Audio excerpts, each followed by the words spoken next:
तरंगों में ऊर्जा घनत्व, ठीक है, जो डेरिवेशन बताया गया था उसी के आगे डेरिवेशन है। किसी वैद्युत क्षेत्र वेक्टरी में निर्वात में ऊर्जा घनत्व 1/2 इप्सिलॉन नॉट ई स्क्वायर होती है तथा चुंबकीय क्षेत्र में 1/2 b square upon mu naught होती है। इस प्रकार संबद्ध माने जुड़ी हुई ऊर्जा घनत्व U स्मॉल u बराबर 1/2 epsilon naught e square plus 1/2 b square upon mu naught. समीकरण फर्स्ट डाल देते हैं, फिर लिखेंगे वेक्टर ई तथा वेक्टर बी के परिमाण YH तथा ZH के अनुदिश, अनुदिश माने समांतर, क्रमशः निम्न लिख सकते हैं जो हमने पिछले डेरिवेशन में किया था। E बराबर E not sine omega t minus k x तथा B बराबर B not sine omega t minus k x, जहां के क्या है, तरंग संख्या है ना। E नॉट और B नॉट आयाम है मतलब अधिकतम मान। अब E तथा B का मान, या हम ये कह दें इस समीकरण के जो E और B के जो हमने समीकरण बनाए थे, इन समीकरणों को समीकरण 1 में रखेंगे। तो रख रहे हैं U बराबर 1/2 इप्सिलॉन नॉट E का मान रखो तो E not sine omega t minus k x का होल स्क्वायर।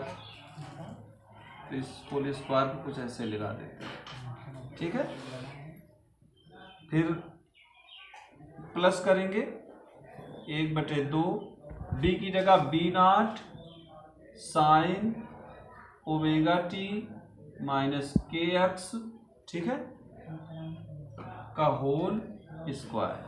इसको भी ऐसे स्क्वायर लगाएंगे, इसको ऐसे ब्रैकेट बंद करके बटे म्यू नॉट। होल स्क्वायर तोड़ेंगे तो U बराबर 1/2 इप्सिलॉन नॉट E नॉट। अच्छा, E नॉट जब इसका स्क्वायर होगा ना, यहाँ से देखो इप्सिलॉन नॉट E स्क्वायर, तो ये भी स्क्वायर में आ जाएगा। स्क्वायर होगा तो हो जाएगा E naught square sine square omega t minus k x, ठीक है, plus 1/2 B naught square sine square omega t minus k x upon mu naught, ठीक है। तो औसत ऊर्जा घनत्व के लिए जो समय चक्र होता है, तो समय चक्र के अनुसार sign square omega t minus k x की वैल्यू 1/2 होता ही है कि साइन 45 का कार्य करता है।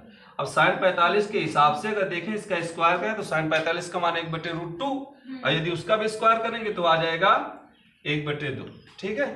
अब हम यही मान जो sign square omega t minus k x है, जो ये समीकरण आया इसी में रख देंगे तो U बराबर हो जाएगा। अब यहां से औसत मान बनेगा, ठीक है ना, औसत ऊर्जा घनत्व। तो हम औसत का निशान भी मतलब बार का निशान लगा देंगे 1/2 इप्सिलॉन नॉट और ये E नॉट स्क्वायर, इसका मान 1/2 प्लस इसी प्रकार आगे का 1/2 और ये हो जाएगा B not square mu naught और इसकी जगह भी 1/2, तो आ जाएगा औसत ऊर्जा घनत्व 1 मतलब 1 एकम 1 और 2 दूनी 1/4 epsilon not E naught square plus इसी प्रकार यहाँ पर 1/4 B not square upon mu not. अब ये आपका समीकरण बना। इनमें से यदि हम इनको अलग अलग करना चाहें तो UE मतलब वैद्युत क्षेत्र से संबंधित और जो इसकी औसत ऊर्जा घनत्व आएगा उसको वैसे लिख सकते हैं 1/4 epsilon not E naught square, ये हो गया।